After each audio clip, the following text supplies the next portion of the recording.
দক্ষ রামকৃষ্ণ মঠ, রামকৃষ্ণ মিশন, বেলুড় মঠ, তাকে আমার সশ্রদ্ধ কোটি প্রণাম জানাই। মঞ্চে উপস্থিত সাধুবৃন্দ, তাদের আমার শ্রদ্ধা, নমস্কার, শুভেচ্ছা জানাই।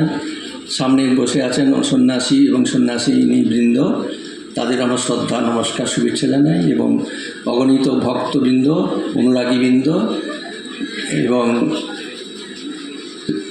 অতিথিবৃন্দ, সবাইকে আমার শ্রদ্ধা, নমস্কার, শুভেচ্ছা জানাচ্ছি। আনন্দজি মহারাজ 2002 সালে, তারপর থেকে 25 বছর ধরে তিনি ওই গরমের মধ্যেই ছিলেন। তার কষ্ট হচ্ছিল, তিনি ভক্তদের মধ্যে উৎসাহ দান করলেন যে আমার জন্য একটি ভালো মন্দির করো। তার সেই প্রেরণাতেই ভক্তেরা সবাই মিলে এই মন্দিরটি তৈরি করেছে, সেখানে তিনি বিরাজমান।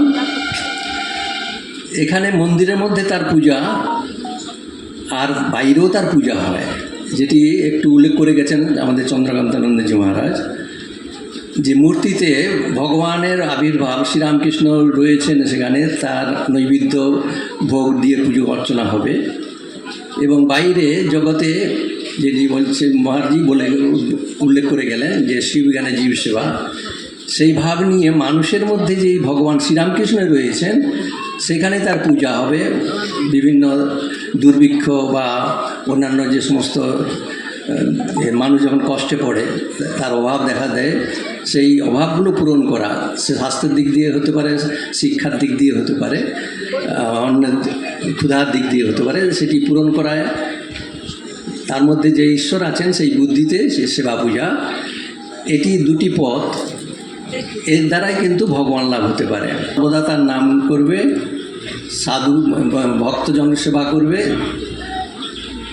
জীবে দয়া আর বৈষ্ণব পূজন, নামে রুচি, জীবে দয়া, বৈষ্ণব পূজন।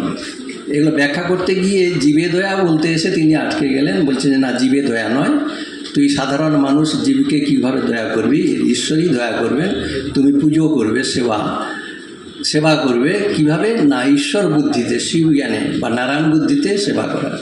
এইটি নরেন্দ্রনাথ দত্ত তখন শুনেছিলেন।